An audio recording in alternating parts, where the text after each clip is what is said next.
selamat pagi, siang, sore teman-teman dan Mbak Tri. Kali ini kami dari kelas Paralel Ilmu Komunikasi akan memaparkan materi mengenai etiket berintegrasi. Sebelumnya kita kenalan dulu kali ya sama orang-orang yang ada di balik pembuatan video ini. Boleh di next slide? Oke, ini dia anggota kelompoknya. Pertama ada Clarissa Sigrid dengan NPM 200659414. Selanjutnya ada Gracino Freka dengan NPM 200648730. Kemudian ada Pocet Syafina dengan NPM 200648765. Dan saya sendiri, Fani Syaferial, dengan NPM 20065949151 selaku moderator. Jadi slide.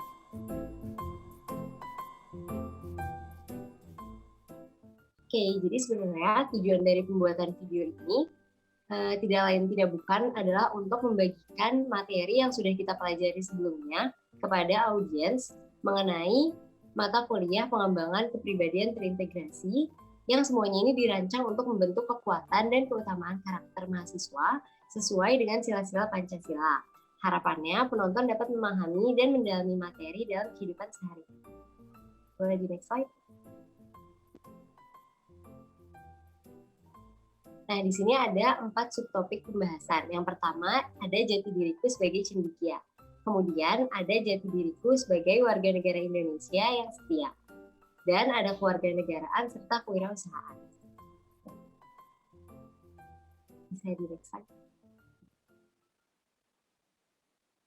Oke teman-teman, kita langsung masuk ke pembahasan pertama mengenai jati diriku sebagai cendekia. Nah, di sini pembentukan karakter merupakan kunci dari pembangunan bangsa. Salah satu tokoh bangsa kita, yaitu Ki Hajar Dewantara, menegaskan bahwa tujuan pendidikan adalah memerdekakan manusia. Sedangkan manusia yang merdeka adalah manusia dengan karakter yang kuat. Oleh karena itu, karakter menjadi bagian terpenting serta dasar dalam membentuk kepribadian bangsa Indonesia. Sebagai seorang mahasiswa, kita memiliki tanggung jawab yang besar dalam membangun bangsa. Sebab kalau kita melihat lebih jauh ke dalam sejarah gerak dialektis antara struktur masyarakat dengan subjektivitas agensi, gerakan mahasiswa atau yang dipelopori pemuda saat itu dimetodologisasikan sebagai motor perubahan yang membuatnya memiliki tanggung jawab sebagai kontrol sosial dan penjaga moral. Untuk melanggengkan mitologi tersebut diperlukan karakter yang kuat, pemikiran yang kritis dan logis, serta nalar yang tepat yang diiringi dengan nilai kejujuran dalam menjunjung moral dalam dunia akademik. Bisa di next.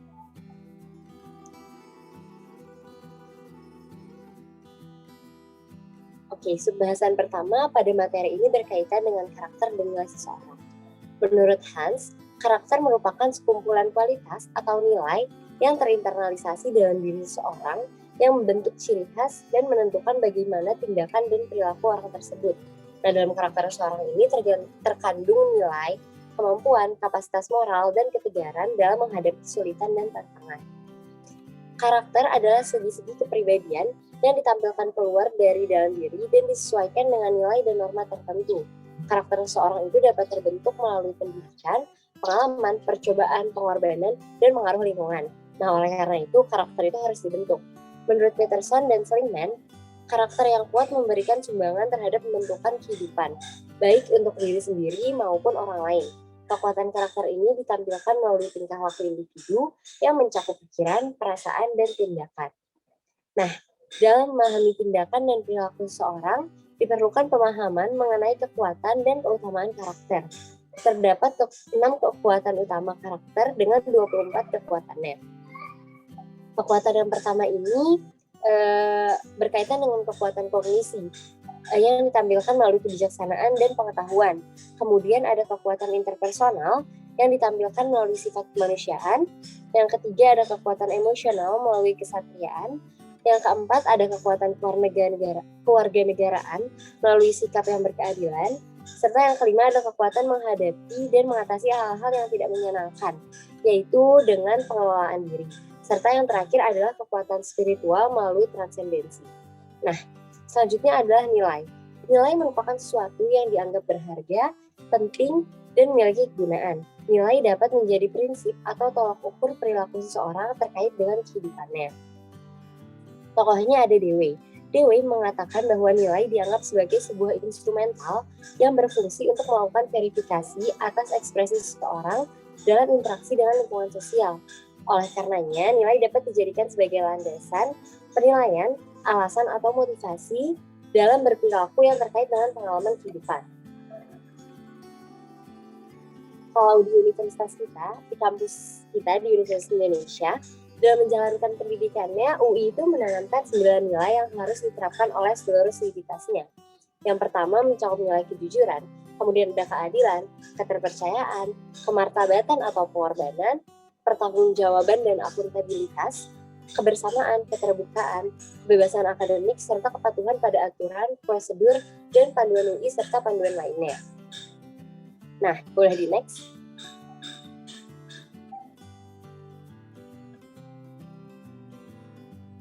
Kemudian ada filsafat.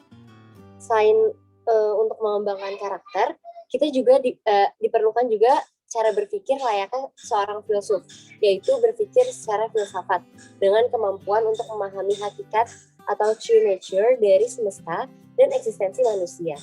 Nah, pemahaman itu bisa dicapai dengan terus mengajukan pertanyaan dan memperdebatkan ide yang kita miliki. Kayak anak kecil yang sering nanya kenapa, dan kenapa.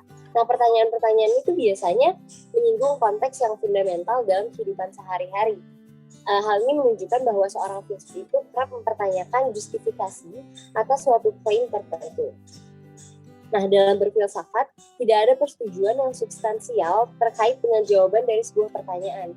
Sebab pertanyaan itu merupakan pertanyaan terbuka yang jawaban atasnya tidak memberikan semua orang kepuasan, sehingga di dalamnya itu terdapat ketidaksetujuan yang rasional atas jawaban mana yang benar, sehingga memberikan kesempatan kita untuk berpikir secara mandiri dan memicu perdebatan. Filsafat ini didefinisikan sebagai usaha manusia untuk memahami segala sesuatu secara kritis, radikal, sistematis, dan rasional. Hasrat filsafat adalah memahami apa yang ada dan mungkin ada. Dengan berpikir filosofis, orang dapat berpikir secara mendalam dan mendasar. Nah, filsafat secara garis besar didasarkan oleh sistematika klasiknya yang terdiri dari ontologi, epistemologi, serta aksiologi. Kita akan breakdown sedikit mengenai ontologi, epistemologi, dan aksiologi. Yang pertama ada ontologi. Ontologi ini didefinisikan sebagai studi filosofis tentang hakikat ada, eksistensi, realitas, serta kategori dasar, keberadaan, dan hubungannya. Dalam ontologi, seseorang berfilsafat tentang sesuatu yang keberadaannya dipersepsi secara fisik dan tertangkap oleh indera. Sedangkan yang satu lagi adalah metafisika. Metafisika ini mengkaji realitas yang bersifat murni konseptual. Kemudian yang kedua adalah epistemologi. Epistemologi ini merupakan cabang filsafat yang mengkaji hakikat dari pengetahuan. Epistemologi ini terbagi lagi menjadi 3 cabang, yaitu ilmu pengetahuan, yang mengkaji ciri-ciri dan cara-cara memperoleh ilmu pengetahuan. Kemudian ada metodologi yang mengkaji cara dan metode ilmu pengetahuan untuk memperoleh pengetahuan secara sistematis, logis, sahih, dan teruji. Dan yang ketiga ada logika, yaitu mempelajari teknik-teknik dan kaidah penalaran yang tepat. Kemudian dalam aksiologi, studi yaitu merupakan studi tentang nilai-nilai yang mencakup etika, yang mengkaji nilai apa yang berkaitan dengan kebaikan dan perilaku baik, serta estetika yang mengkaji pengalaman dan penghayatan dalam menanggapi sesuatu yang dalam konteks tertentu itu bisa indah atau enggak. Bisa di next ke slide selanjutnya.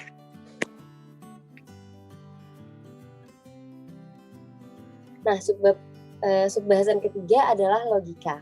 Logika merupakan salah satu cabang filsafat yang mempelajari tentang kecakapan berpikir.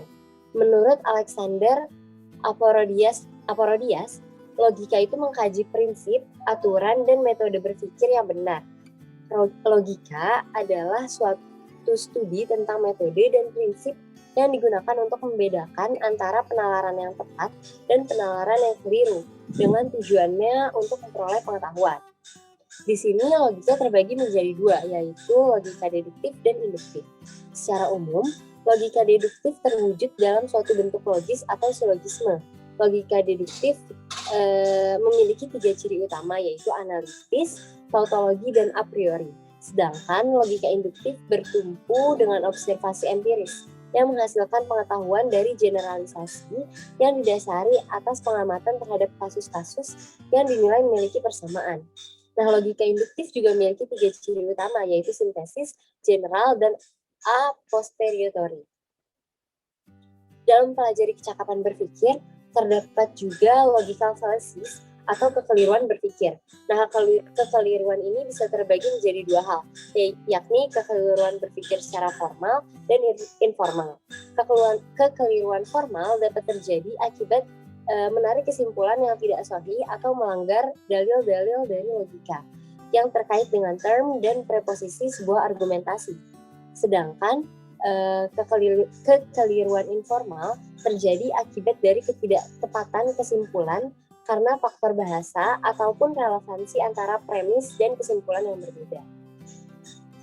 Bisa di next ke materi selanjutnya.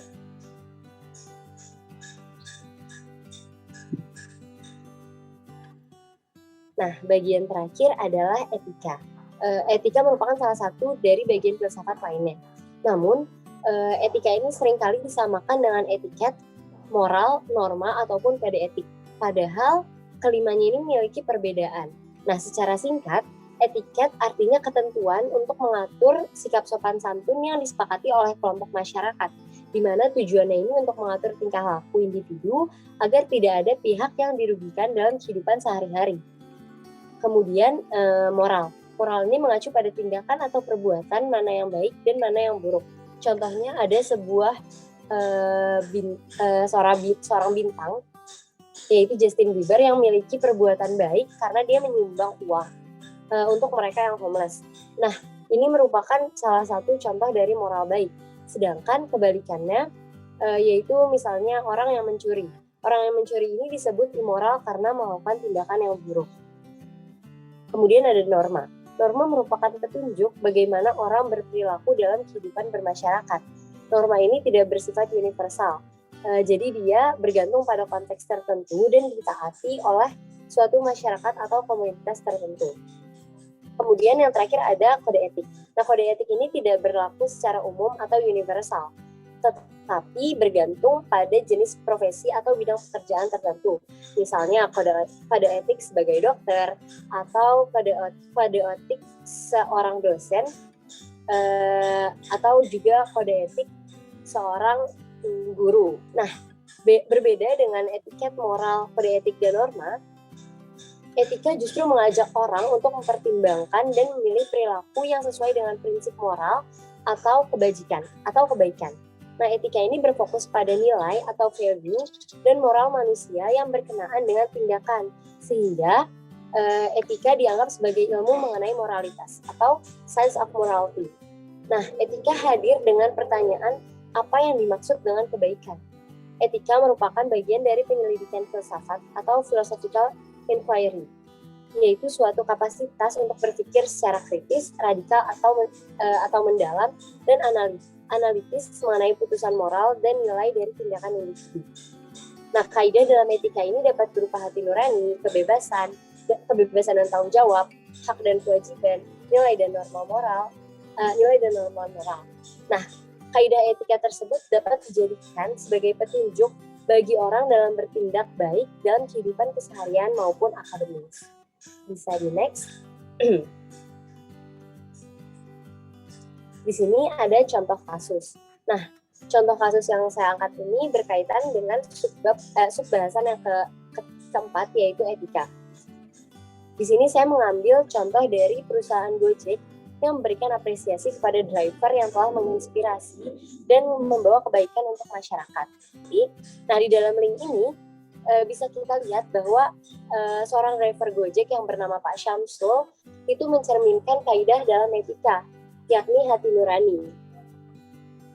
Pak Syamsul telah mempertimbangkan untuk memberikan jaket cadangannya kepada tunawisma laki-laki yang berusia sekitar 10-15 tahun yang tidak memakai busana.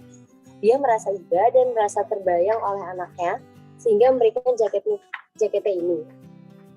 Nah, Selanjutnya dari mitra Gojek sendiri, mereka memberikan apresiasi atas tindakan Pak Syamsul dengan memberikan jaket baru dan fasilitas umroh atau KPR yang dibentuk oleh Gojek sebagai program Gojek Swadaya.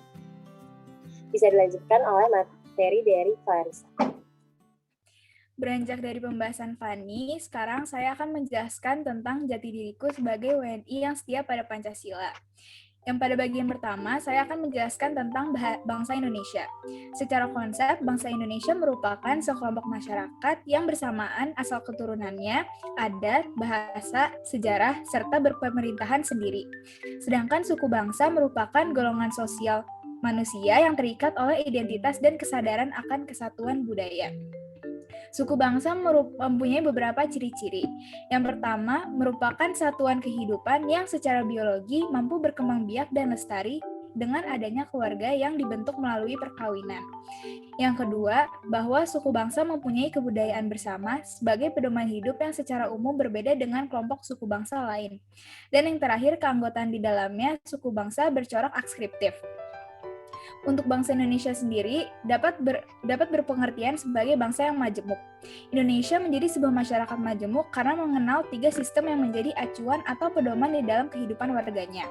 Sistem-sistem itu mencakup yang pertama ada sistem nasional, yang kedua ada sistem suku bangsa, dan yang terakhir ada sistem tempat-tempat umum. Pluralitasnya pun dibagi 2. Yang pertama itu ada horizontal yang berkaitan dengan keberagaman, etnis, agama, dan bahasa, serta yang kedua ada pluralitas vertikal yang isinya merupakan keanekaragaman profesi, ekonomi, dan pendidikan. Kemajemukan bangsa Indonesia membuat kita harus tetap bersatu, walaupun adanya perbedaan. Nah, faktor-faktor antar satu bangsa ini melatar belakangi sejarah bangsa, yaitu yang pertama, adanya Pancasila dan UUD 1945, lambang persatuan bangsa dan kebudayaan nasional. Unsur-unsur kebudayaan nasional ini perlu terus dilestarikan dan dikembangkan. Namun yang perlu diperhatikan adalah pengembangan itu tidak boleh dibatasi hanya pada unsurnya saja, namun meliputi sistem nilai budayanya. Di sini bangsa Indonesia itu beragam akan budaya, suku, dan lain yang membentuk nilai keberagaman. Nilai kebangsaan dapat diartikan sebagai suatu kesadaran dari warga negara yang dianggap penting atau berharga bahwa dirinya merupakan bagian dari suatu negara yang mempunyai ciri-ciri tertentu. Nah, pemahaman akan nilai kebangsaan yang kuat akan menumbuhkan nasionalisme pada masyarakat.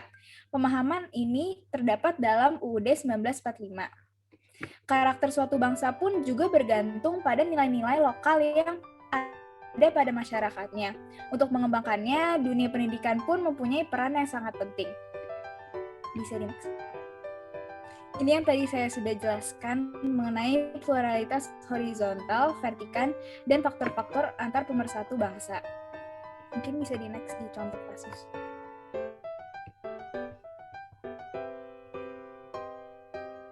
Nah, di sini kasus yang ingin saya angkat berhubungan dengan mahasiswa Papua yang melaporkan Kapolres Malang terkait kasus dugaan rasisme. Peristiwa ini tentunya melanggar pluralisme horizontal yang dianut oleh Indonesia, di mana kita sebagai masyarakat Indonesia harus menerima akan perbedaan dan saling toleransi. Karena memang kita adalah bangsa yang beragam. Nah, persatuan suku-suku bangsa ini juga ada di landasan kita, yaitu pada Pancasila dan UUD 1945, di mana keragaman merupakan nilai keberagaman kebangsaan kita. Nah, kasus ini melanggar hal-hal yang sudah saya sebutkan di atas. Pada pokok pembahasan kedua, saya akan menjelaskan tentang negara Indonesia. Sebelumnya kita pasti tahu bahwa negara Indonesia itu merupakan negara yang sangat besar. Tentunya negara kita ini beragam ras, agama, budaya, dan bahasa. Ragam kemajemukan yang ada ini diikat oleh dasar negara yang mengakar kuat sejak berdirinya bangsa Indonesia kita dari dulu, yaitu bentuk manifestasi perjuangan dari jiwa dan kepribadian bangsa, yaitu Pancasila. Nah, bahwa geografi kita ini sangat luas, yaitu memiliki wilayah dengan 17.504 pulau dan 1.904.569 km yang ditinjau dari segi geografisnya, di mana negara kita ini berposisi silang di antara 2 benua dan 2 samudra, serta dilewati oleh 3 selat. Untuk itu, guna melindungi wilayah kita, sebuah organisasi yang disebut sebagai negara atau state, yang di dalamnya meliputi penduduk, rakyat, wilayah, pemerintah, dan kedaulatan. Nah, di sini negara terdiri dari 4 aspek utama yang tadi saya sudah sebutkan. Yang pertama itu adanya rakyat. Rakyat adalah penghuni yang berada pada suatu wilayah dan taat pada kekuasaan pemerintahannya. Rakyat adalah mereka yang menjalankan pemerintahan dalam sebuah negara. Tanpa adanya rakyat, maka sebuah negara tidak akan terbentuk. Rakyat Indonesia ini terdiri atas beragam, etnik, agama, dan golongan yang diakomodasi sebagai warga negara Indonesia.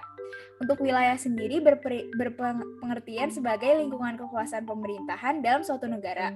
Wilayah Indonesia yang diakui ini adalah wilayah ex-Hindia Belanda yang terdiri atas gugusan pulau dengan sepertiganya, yaitu yang merupakan daratan dan 2/3-nya merupakan lautan. Untuk pemerintah sendiri adalah merekalah yang pemegang dan penentu kebijakan yang tentunya berkaitan dengan hal-hal yang bersangkutan dengan negara. Di Indonesia, pemerintahan telah dibangun sejak 18 Agustus 1945 atau tepat 1 hari setelah kemerdekaan sebagai hasil sidang panitia dalam PPKI. Dan yang terakhir itu ada pengakuan kedaulatan. Nah, ini kedaulatan yang dimaksud adalah pengakuan kedaulatan dari negara lain. Jadi ini bukan unsur pembentuk negara tetapi memiliki urgensi sebab bersifat deklaratif atau menerangkan tentang eksistensi suatu negara di ranah dunia. Nah, negara pertama yang mengakui kedaulatan Indonesia setelah merdeka adalah Mesir. Kemudian setelah Mesir, negara yang mengakui itu disusul oleh India. Nah, dari sinilah negara Indonesia dapat membuka interaksi dengan negara-negara lainnya. Mungkin boleh di next.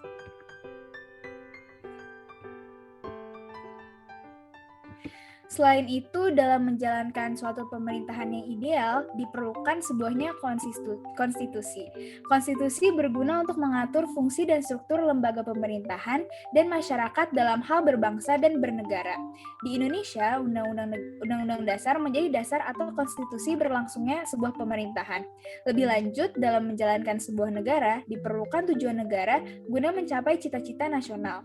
Nah, tujuan nasional suatu negara merupakan jabaran tujuan hidup manusia setelah membangsa, di mana dalam Undang-Undang Dasar Negara Republik Indonesia pada alinea keempat tercantum 4 butir tujuan nasional bangsa Indonesia. Dengan ciri khas negara dan kepulauan masyarakat yang majemuk, ragam kemajemuk gagasan ini dan cara pandang ini dituangkan melalui ideologi Pancasila dengan doktrin geopolitik Indonesia yang disebut sebagai wawasan Nusantara. Nah, wawasan Nusantara ini ialah cara pandang dan sikap bangsa Indonesia tentang dirinya yang bineka.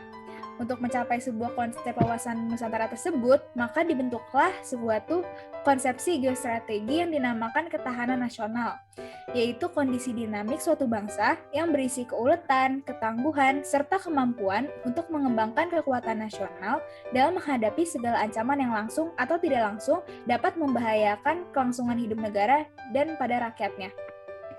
Boleh di next.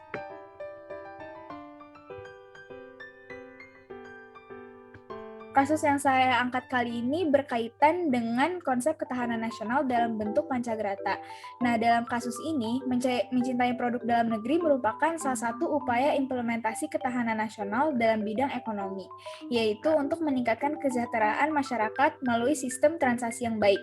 Salah satunya seperti yang tertera dalam link berita tersebut, yaitu mendukung dan mencintai produk dalam negeri. Karena dengan membeli dan menggunakan produk lokal, kita dapat membantu keseimbangan sistem keuangan Indonesia dengan tidak tergantung pada produk dan bahan impor. Boleh di next.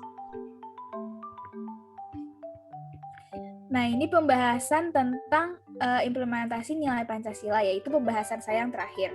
Di sini Indonesia merupakan bangsa yang mempunyai keragaman di berbagai bidang. Untuk menumbuhkan rasa kebangsaan, dibutuhkan nilai-nilai budaya bangsa sebagai norma dan ideologi bangsa yang bisa menumbuhkan rasa persatuan, yaitu dengan pastinya melalui Pancasila. Di sini Pancasila wajib dijadikan panduan dalam menjalankan aktivitas dalam berbangsa dan bernegara. Kemudian nilai-nilai yang terkandung pada Pancasila wajib diterapkan dalam berperilaku. Contohnya sila pertama, yaitu nilai ketuhanan, di mana kita harus menumbuhkan sikap toleransi antar umat beragama. Lalu tidak lupa, selain menjadi warga Indonesia, kita juga adalah bagian dari masyarakat dunia. Dalam menghadapi perubahan yang terus terjadi setiap waktu, dalam konteks interaksi antar bangsa, kita harus menyiapkan diri. Namun kita tetap wajib mencerminkan nilai-nilai Pancasila. Contohnya adalah pengimplikasian sila kedua, yaitu menjunjung tinggi nilai-nilai kemanusiaan. Nah, dalam kancah internasional, nilai Pancasila tadi bisa ditunjukkan. Misalnya dengan contohnya itu mengirimkan bantuan pada negara lain yang sedang membutuhkan bantuan kemanusiaan. Pancasila ini lahir dari harapan Presiden Insinyur Soekarno dalam membuat suatu dasar negara yang mencerminkan sifat gotong royong. Nah, hingga saat ini, nilai kekeluargaan tersebut masih sangat dipegang erat oleh para masyarakat Indonesia. Seperti yang kita telah ketahui, apabila telah memahami isi dari Pancasila dan juga telah membaca penjelasan mengenai nilai Pancasila, sifat gotong royong ini merupakan sebuah cerminan dari sila kelima dalam Pancasila, yaitu keadilan sosial bagi seluruh rakyat Indonesia. Bertahannya Pancasila selama 76 tahun menjadi bukti dari hal tersebut, di mana konsep Pancasila ini merupakan suatu ideologi yang terbuka, di mana menjadikan peran utama dalam keberhasilan. Pancasila sebagai ideologi terbuka berarti Pancasila dapat menerima perubahan dan perkembangan zaman tanpa terpengaruh oleh nilai-nilai dari luar.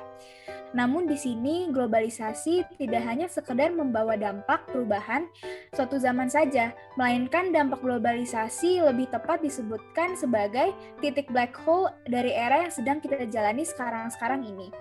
Sebagai suatu kekuatan besar yang berada di pusat seluruh aktivitas kehidupan manusia, masyarakat Indonesia pun tidak bisa terlepas dari salah satu pengaruh paparan globalisasi, yaitu individualisme. Nah, disinilah letak pentingnya masyarakat Indonesia untuk terus mengimplementasikan nilai-nilai Pancasila, khususnya yaitu dengan melalui gotong royong. Nah, oleh karena itu, salah satu cara paling dasar, tetapi tidak kalah efektifnya, adalah dengan memahami apa arti sebenarnya dari Pancasila, dan juga isi dan makna dari kelima sila yang telah ditetapkan oleh pahlawan-pahlawan kita. Dengan adanya pemahaman dasar, tentunya masyarakat Indonesia akan terus sadar bahwa pengimplementasikan Pancasila, terutama nilai gotong royong, dalam aktivitas mereka merupakan suatu hal yang wajib untuk dilakukan. Go di next. Di sini contoh kasus yang berhubungan dengan Supoko ini merupakan teladan gotong royong masyarakat di tengah pandemi. Nah, peristiwa ini sangat berhubungan dengan materi implementasi nilai Pancasila yang sudah saya jelaskan di atas, yaitu kegiatan yang menunjang persatuan dengan melakukan kegiatan saling peduli dan gotong royong antar warga. Nah, berita ini menjelaskan tentang kepedulian antar masyarakat dalam membantu mengirimkan bantuan baik masker, jamu, maupun dukungan moral dengan menyebarkan stigma positif kepada penderitanya. Selanjutnya dapat dilanjutkan oleh Inov.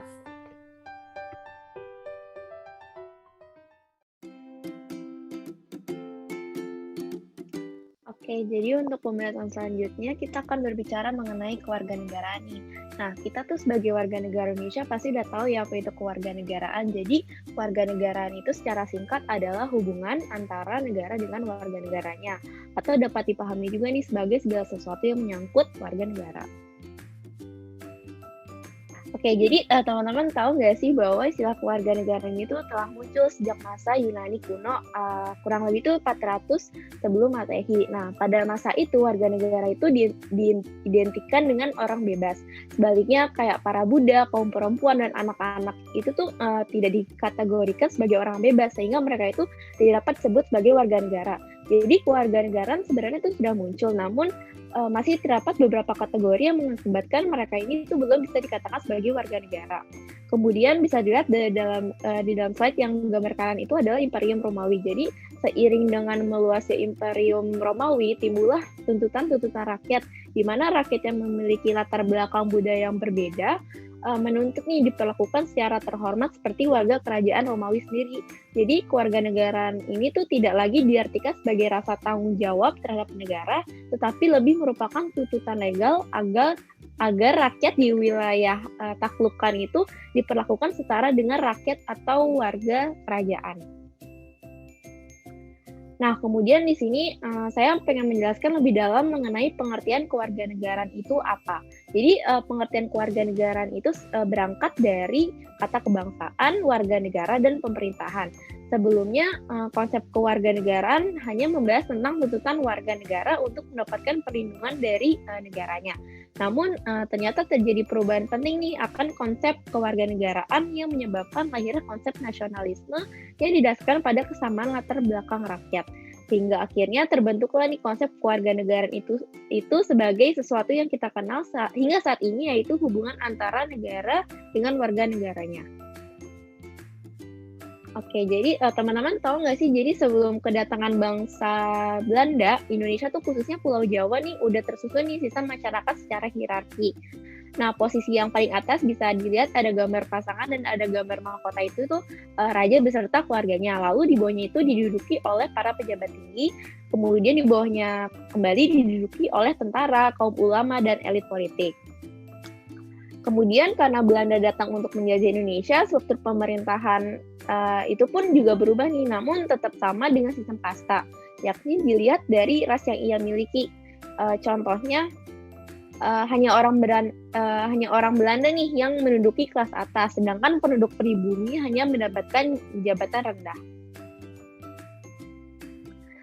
Setelah kolonialisasi selesai, status rakyat Indonesia pasca kemerdekaan itu sangat jauh berbeda. Jadi ada suatu rumusan yang udah dibuat di mana isinya tuh bahwa bangsa Indonesia asli atau bangsa lain yang disahkan dengan UU sebagai warga negara, di mana tercantum dalam UUD 1945 pasal 26. Nah, hal ini tuh menunjukkan bahwa bangsa kita udah menerima adanya keturunan berasal dari Arab, Tionghoa, atau bangsa lain yang telah lama menetap akan menjadi warga negara Indonesia. Kemudian terdapat 4 asas yang digunakan untuk menentukan kewarganegaraan yang tertuang dalam UU nomor 12 tahun 2006 tentang kewarganegaraan Republik Indonesia, yaitu ada 4. Ada ius sanguinis, yaitu asas yang dapat menentukan kewarganegaraan berdasarkan keturunannya. Yang kedua, ius soli, ius soli, yaitu asas yang dapat menentukan kewarganegaraan berdasarkan negara tempat kelahiran. Yang ketiga, kewarganegaraan tunggal, yaitu asas yang menetapkan satu kewarganegaraan bagi setiap orang. Dan yang terakhir, kewarganegaraan ganda, asas yang menentukan kewarganegaraan ganda bagi anak-anak yang diatur dalam UU. Nah, seorang individu ini bisa kehilangan kewarganegaraannya loh teman-teman. Jadi dapat lihat dalam slide kayak ada nih penyebab kenapa seorang individu dapat kehilangan kewarganegaraannya. Ada 4. Yang pertama itu kemauan sendiri untuk menjadi warga negara asing. Yang kedua, dia melanggar asas kewarganegaraan tunggal. Yang ketiga, dia masuk ke dinasan tentara asing tanpa seizin presiden. Dan ada hal-hal lainnya yang tertuang dalam UU nomor 14 tahun 2000 bab 4 tentang kehilangan kewarganegaraan Republik Indonesia pasal 23, 26, 28. Nah, jadi hubungan kerjasama dan timbal balik antara warga negara dengan negara itu sendiri itu juga harus melibatkan hak dan kewajiban. Karena tentu saja kan setiap manusia itu kan sudah diberikan, udah ada punya hak nih sejak dia lahir, dan untuk mendapatkan hak tersebut maka seorang individu itu perlu melakukan sebuah kewajiban. Nah, kemudian kemudian bisa dilihat dalam slide terdapat 3 prinsip utama dalam hubungan timbal balik ini. Yaitu yang pertama ada prinsip kedaulatan rakyat yang mengenai bahwa rakyat ini tuh memiliki hak atau kekuasaan tertinggi untuk memerintah diri mereka sendiri. Hal ini terdapat dalam amandemen UUD, yaitu kedaulatan rakyat diwujudkan melalui pemilu. Yang kedua adalah prinsip negara republik. Prinsip ini tuh mengenai adanya kebebasan bukan dalam arti liberal, yaitu kebebasan dari pihak lain, tetapi dalam arti independensi, yaitu kebebasan dari dominasi pihak lain. Terakhir, prinsip negara hukum, yaitu prinsip ini tuh menuntut pemerintah agar dapat berjalan dengan tuntutan hukum dan bukan menggunakan kekuasaan.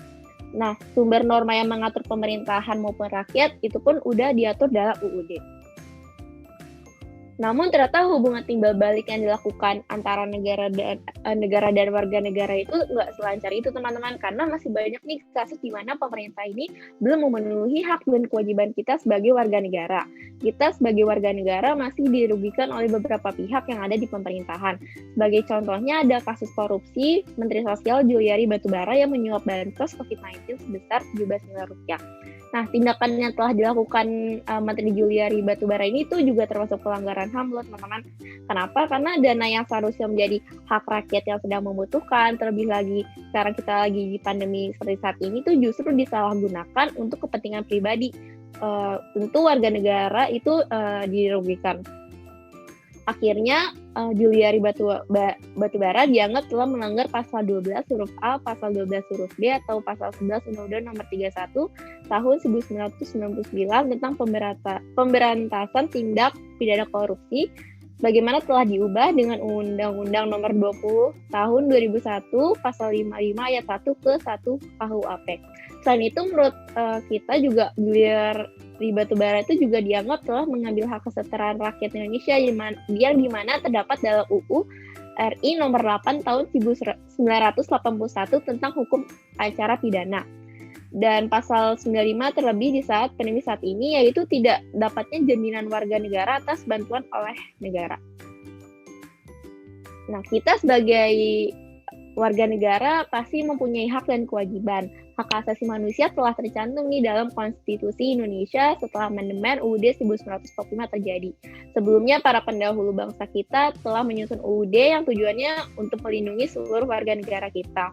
Sumber hukum bagi semua undang-undang dan peraturan tentu juga sudah tercantum dalam UUD 1945. Oleh karena itulah UUD 1945 itu berada di posisi paling atas. Semua warga negara tentu harus dipenuhi nih hak-hak warga negaranya. Hal tersebut harus memerlukan peran negara serta partisipasi masyarakat. Dengan adanya hubungan kerjasama dan hubungan timbal balik di semua pihak, maka diharapkan kasus pelanggaran HAM serupa seperti yang dilakukan Menteri Juliari Batubara bisa berkurang di Indonesia. Oke, demikian pembahasan mengenai kewarganegaraan. Materi selanjutnya akan dilanjutkan oleh teman saya, yaitu Putri Safina.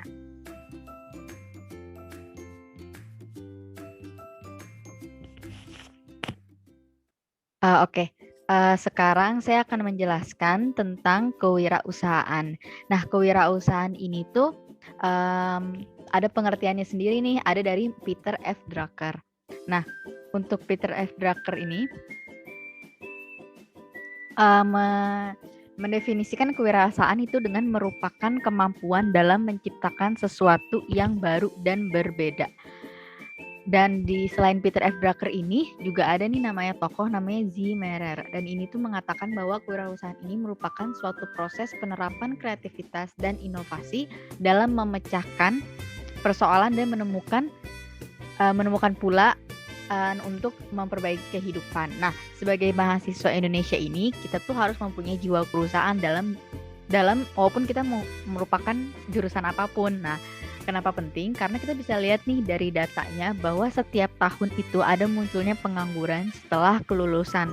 Dan salah satu untuk membantu menyelesaikan masalah ini ialah dengan menciptakan lulusan yang tidak hanya berorientasi sebagai pencari kerja, yaitu kita juga harus mempunyai mindset entrepreneurship.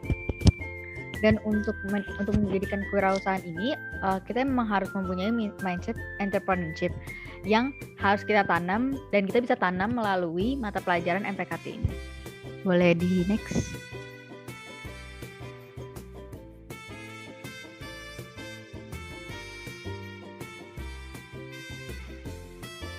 Nah, mindset entrepreneurship ini tuh ada banyak sebenarnya. Nah, salah satunya ini mindset entrepreneurship job maker. Nah, kita tuh bisa mindset ini maksudnya kita ini bisa menjadi job maker, yaitu kita yang membantu, kita yang menyediakan lapangan pekerjaan ini. Karena kalau misalnya kita merupakan kayak employee aja, kan kita kan nanti bergantungan kepada seseorang. Tapi kalau kita job maker, kita bisa yang menyediakan pekerjaan dan itu bahkan membantu orang lain juga gitu. Nah, dalam memiliki jiwa kewirausahaan ini dengan mindset entrepreneurship ini, kita juga harus butuh adanya namanya jiwa kepemimpinan. Nah, kita sebagai job maker ini tuh harus mempunyai kualitas-kualitas pemimpin yang akan membantu kita dalam bidang yang kita tekuni. Dan pelajaran yang sangat penting dan bermanfaat ini dalam pemikiran ini tuh akan mengasah pemikiran kita juga dan kemampuan kita. Nah, karena kita ingin menjadi entrepreneurship, kita belajar tentang mindset entrepreneurship dan kita memasang mindset kita akan menjadi job maker. Dan kita kayak, berarti kalau job maker kita harus jadi pemimpin dan lain-lain. Kita akan mengasah pemikiran kita dan lain-lain. Dan itu karena kita sering mengasah kemampuan dan juga pemikiran kita akan bisa dan akan mempunyai pemikiran out of the box. Dan dengan pemikiran ini seseorang akan terbiasa dalam berpikir secara kritis atau juga disebut juga pemikiran high order thinking. Dan seseorang itu juga dapat belajar kepemimpinan itu melalui proses kerjasama. Nah, kerjasama ini tuh bisa banget kita dapetin di masa kuliah kita sekarang. Kayak misalnya kita ikut kepanitiaan, kita ikut organisasi, dan lain-lain. Itu sangat bisa mengasah kan. Dan apalagi itu akan menambah pengalaman yang lebih gitu loh. Jadi kalau misalnya pun kita mencoba dan mungkin nanti itu kita enggak pakai, at least kita juga dapat pengalamannya. Yang pasti banget bakal ngebantu kita. Dan seorang pemimpin juga harus memiliki kemampuan sosial atau social skill. Dan social skill ini penting banget. Nggak semua orang tuh nyadar kalau seberapa pentingnya ini karena untuk membantu dan membangun relasi dengan berbicara dengan orang-orang yang merupakan klien atau calon partner bisnis. Bisa di next. Nah, untuk kita mendapatkan mindset entrepreneurship ini sebetulnya kita tuh bisa banget namanya itu dapat motivasi atau nyari motivasi, karena emang ini tuh sangatlah ngebantu banget kalau misalnya kita mendapat motivasi dari seseorang, apalagi tokoh yang terkenal dan sukses. Kita tuh bisa banget mendapatkan kayak dorongan gitu loh untuk melakukan entrepreneurship. Nah, di sini ada 3 orang nih ya, kalian kayak sepertinya yang nonton, kalau misalnya nonton video ini bakal tahu nih siapa 3 orang ini. Kita akan mulai dari yang sebelah paling kiri yang merupakan dari negara kita sendiri, yaitu Sandiaga Uno. Nah, Sandiaga Uno ini merupakan orang yang sempat menjadi wakil gubernur DKI Jakarta. Saat dia umur 26 tahun nih, dia itu sudah memiliki sekitar 15 miliar. Dan itu pun bukan sesuatu yang dia dapat dikasih aja ya. Jadi tuh dia tuh dulu pernah tinggal di Kanada. Terus dia dapat nih pekerjaan yang lumayan bagus, tapi dia akhirnya bangkrut nih. Perusahaannya bangkrut dan dia akhirnya itu mempunyai krisis finansial, di mana semua investasinya ini tuh merosot dan berujung pada hutang dan juga disuspensi. Nah, tapi itu bisa dilihat nih sekarang dia miliuner dan pada umur 26 tahun aja dia bisa jadi miliuner, dan itu dengan dia berpikir out of the box gitu loh. Dia mikir gimana caranya dia bisa berinvestasi lagi dengan sukses lagi gitu. Dia juga enggak berhenti keluar dari zona nyamannya. Makanya dia tuh bilang kalau misalnya kita tuh harus keluar dari zona nyaman kita. Dan keluar dari zona nyaman ini merupakan sesuatu yang dia pelajarin itu loh saat dia menghadapi masalahnya gitu. Jadi pas dia menghadapi masalahnya dan lain-lain, dia nyadar saat dia keluar dari zona nyaman tuh dia malah dapet kayak kelebihan, dia malah dapet keuntungan dan lain-lain gitu. Dan ini tuh salah satu contoh di mana kita tuh bakal dapat pembelajaran itu kalau misalnya kita melakukan kita berani melakukan sesuatu gitu. Dan dia juga bilang kalau misalnya kita juga harus mempunyai kemampuan inovasi dan kemampuan lainnya yang membuat kita unggul. Dan saat gagal itu jangan nyalahin situasi ataupun orang lain, tapi lebih fokus kepada mencari jalan keluar. Yang kedua ini ada namanya Jack Ma. Kalau kalian tahu, Jack Ma itu yang menemukan Alibaba. Dan Jack Ma ini mengatakan bahwa kita tuh nggak boleh mandang kesal yang namanya itu kesalahan. Kenapa nggak boleh mandang kesalahan? Soalnya kesalahan tuh menurut dia tuh malah suatu anugerah gitu loh, kayak suatu pendapatan yang luar biasa.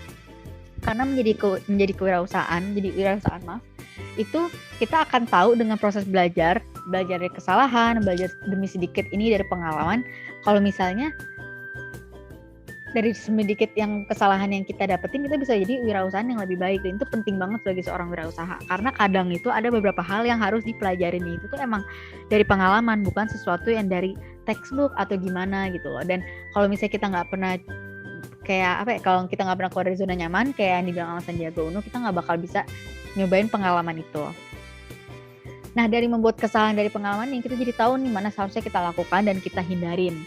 Dan semakin banyak pengalaman akan membuat juga nih mengasah berpikiran kita, akan lebih mengasah pemikiran kita, dan kita juga akan lebih unggul dibandingkan orang lain.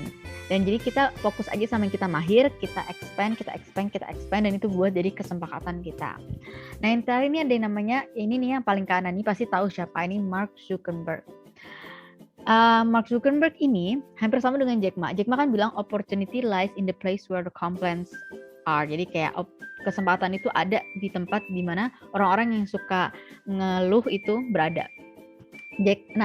Si Mark Zuckerberg ini juga pemikirannya sama nih sama Jack Ma. Dia bilang kalau misalnya the biggest risk is not taking any risk. Jadi resiko terbesar adalah nggak ngambil resiko apa-apa gitu. Karena saat kita nggak coba, kita nggak tahu nih apakah yang kita udah pikirkan itu berhasil atau enggak.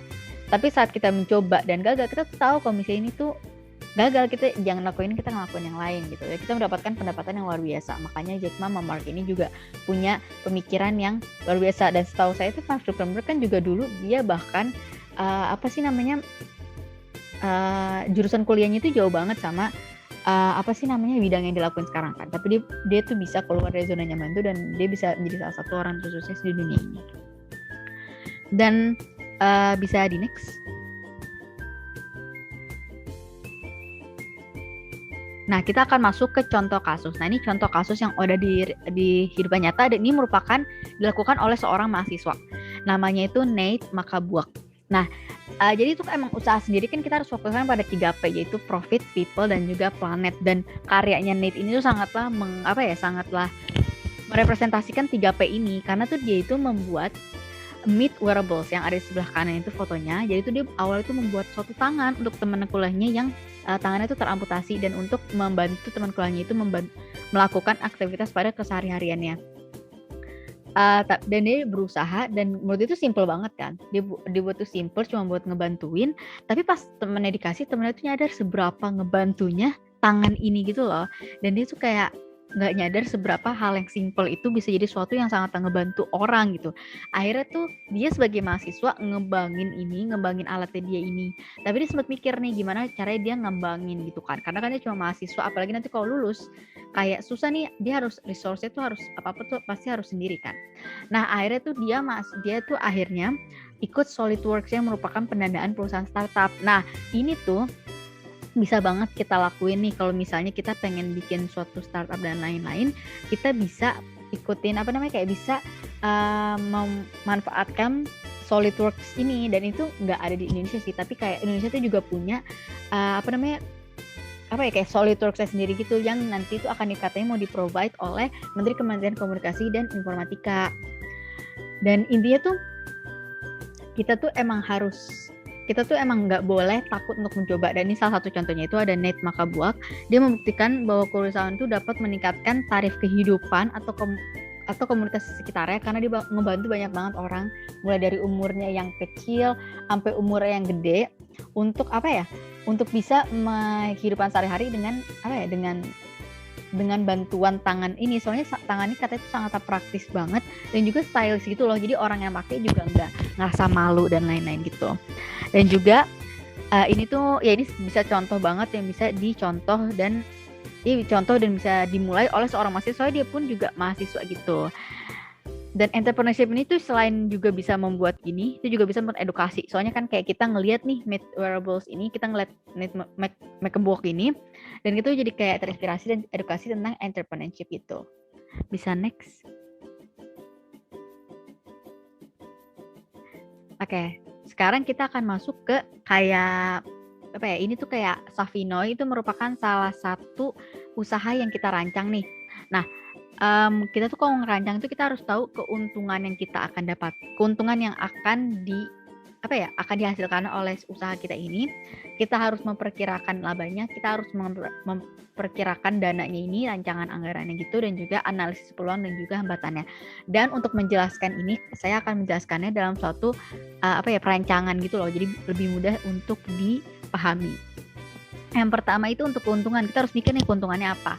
Untuk Savinoi, keuntungannya itu berupa materi, yaitu uang. Dan uang itu akan nanti jatuhnya akan membantu untuk kita tuh nggak memberatkan dana dari orang tua kan. Jadi kita udah mulai menghasilkan uang walaupun kita masih di bangku mahasiswa. Terus juga bisa membantu buat biaya kuliah kita dan lain-lain. Dan juga kita Savinoi ini juga ada keuntungan materi untuk orang lain, yaitu saat usaha ini untuk ramai sebulan sekali, setengah dari profitnya akan disumbangkan atau didonasikan. Itu keuntungan yang dihitungkan oleh Savinoi. Karena kan kalau misalnya ini kan harus 3P. Ada profits, ada people, ada people, dan juga planet. Jadi harus tiga-tiganya itu. Nah, terus untuk keuntungan yang lainnya itu, kita tuh juga ngebukain lapangan pekerjaan. Soalnya saat kita nanti membuka usaha ini, kita tuh bakal butuh bantuan kan kalau misalnya usaha ini udah besar. Makanya ini akan membuka lapangan pekerjaan. Apalagi kalau misalnya kita bisa ngebantu lapangan pekerjaannya juga jadi dari mahasiswa lain kan. Terus kita dalam planet kita akan membantunya itu dengan kita akan mendistribusi dan juga membungkus Savinoy Cookies ini. Ini tuh usaha cookies. Savinoy Cookies ini dengan kemasan yang ramah lingkungan yang bisa di-recycle. Kayak misalnya plastik singkong dan lain-lain yang tidak akan menyakiti planet gitu. Nah, kita akan masuk ke alokasi dana. Nah, alokasi dana itu kita harus menghitung nih pengeluaran dan juga pemasukan. Pengeluaran itu kita bisa hitung dari biaya variabel. Biaya variabel itu biaya yang yang bisa nambah-nambah terus. Kayak misalnya nih tepung, gula, itu kan nggak mungkin banyaknya tepung sama gula kan nggak mungkin sama dari awal kan. Nah, itu yang pasti bisa bertambah terus, dan juga biaya tetap yang kayak kemungkinan bakal di situ terus gitu loh. Kalau misalnya kayak tepung dan lain-lain kan tuh pasti bisa berubah-berubah nih karena kayak ganti resep atau ganti makanan dan lain-lain. Tapi kalau biaya tetap tuh pasti banget bakal digunain terus, kayak misalnya oven, mixer, gas, listrik dan lain-lain. Terus dalam biaya labanya ini kita juga harus mikirin nih modal kita ada berapa, kita bakal total produksinya itu berapa, harga jualnya berapa, harga pokok produksinya berapa, laba yang kita dapat dari setiap penjualan berapa, pendapatan kita total berapa dan lain-lain. Dan kita tuh penting banget untuk selalu ngitungin laba, bukan ngitungin laba sih, kayak lebih ke ngitungin keuangannya aja sih, karena kalau misalnya nggak ada itu bisa jadi kita nggak tahu nih kita untungnya berapa dan lain-lain. Dan kalau misalnya kita punya banyak tujuan kayak tadi mau ngasih profit ke orang lain, kalau buat kita juga sendiri itu pasti harus keuangannya dimatengin banget. Nah, terus kita masuk ke analisis peluang dan hambatan. Nah, dalam membuat usaha tuh kita harus banget juga mikirin peluang dan hambatan suatu usaha. Nah, kita tuh ngeliat peluangnya dari Savinoy ini merupakan sifat masyarakat Indonesia yang mempunyai kebiasaan konsumtif, yaitu suka ngemil. Dan kami ngeliat kalau misalnya kayak makanan kering ini, apalagi menjelang lebaran nih, pasti kan banyak banget yang suka kue kering. Apalagi kalau misalnya lagi karantina dan lain-lain kan juga suka ngemil ya. Dan dengan warnanya lucu dan menarik gitu, kami pikir akan menarik konsumen. Apalagi kita kan pakai kemasan yang ramah lingkungan ya. Jadi itu juga bisa menarik konsumen yang konsumen yang suka dengan lingkungan gitu. Paling hambatan lainnya itu kita lebih ke adanya pembuat usaha lain aja sih, karena itu kan nanti bakal, apalagi kalau misalnya nanti akan persaingannya tuh ketat dan lain-lain, kita harus ada punya inovasi sendiri. Dan dalam misalnya ada cobaan dan rintangan yang nanti datang gitu, kita tuh nggak boleh ngeliatnya secara kayak musibah. Kita harus ngeliat tuh dengan menguatkan dan juga memberikan kami pelajaran dan juga menyempurnakan inovasi-inovasi yang kami akan lakukan di usaha ini. Dan untuk kedepannya nih, kita udah nyiapin semuanya ini, kita juga harus tahu kedepannya itu kita mau gimana. Karena kayak ya kita udah nyiapin semua dasarnya, tapi kita harus tahu juga kedepannya bakal mau kayak gimana. Kayak misalnya kita tuh pengen kita pengen ada shipping atau kita pengen ada franchise dan lain-lain, walaupun mungkin akan jauh dan lain-lain, sampainya akan lama untuk sampai dalam pemikiran ini, tapi itu tuh bagus banget buat kita tuh tahu target kita, dan kita tuh jadi makin motivasi untuk mengembangkan lebih dan lebih lagi. Bisa di next ya. Nah, jadi teman-teman, karena tadi kita udah membahas 4 materi besar dari mata kuliah MPKT, selanjutnya adalah bagian kesimpulan. Di sini kita sebagai mahasiswa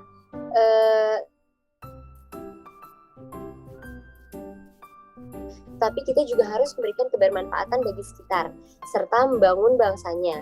Nah, ketika menjadi seorang mahasiswa, kita harus memiliki karakter yang kuat. Sedangkan karakter yang kuat dibangun dengan mempertanyakan hal-hal fundamental dalam kehidupan, untuk nantinya menjadi pemantik dalam berpikir secara kritis dan mendalam. Nah, selanjutnya, untuk menjawab segala pertanyaan tersebut, diperlukan logika berpikir yang benar dan tidak keliru, serta diimbangi dengan etika akademis. Etika juga menyadarkan kita bahwa dalam kehidupan diperlukan wawasan atau perspektif yang kritis dan bijaksana agar dapat menghadapi persoalan kehidupan. Selain itu, salah satu tokoh pendiri bangsa, Bung Hatta, menekankan bahwa pentingnya pembentukan karakter bersama dengan pembangunan rasa kebangsaan dan meningkatkan pengetahuan serta keterampilan. Oleh karenanya, sebagai manusia dan juga sebagai mahasiswa, kita juga harus memiliki rasa kecintaan yang besar terhadap negara. Sebab nantinya kita akan mengabdi pada masyarakat. Nah, sikap kewarganegaraan dan keinginan untuk mengembangkan negara dengan berwirausaha juga harus dipupuk sedari kini, agar kita dapat memanfaatkan potensi yang dimiliki negara sebaik mungkin untuk nantinya memberikan kesejahteraan pada masyarakat. Next. Nah, ini tuh ada referensi dari apa yang kita sudah kerjakan. Bisa next selanjutnya juga ada referensi selanjutnya. Oke teman-teman, jadi kita udah sampai di penghujung pembahasan. Terima kasih karena sudah mau mendengarkan pemaparan materi dari mata kuliah MPKT kali ini. Semoga apa yang kita paparkan di video kali ini dapat memberikan manfaat bagi pendengarnya. Sekali lagi kami dari kelompok kelas para ilmu komunikasi mengucapkan terima kasih.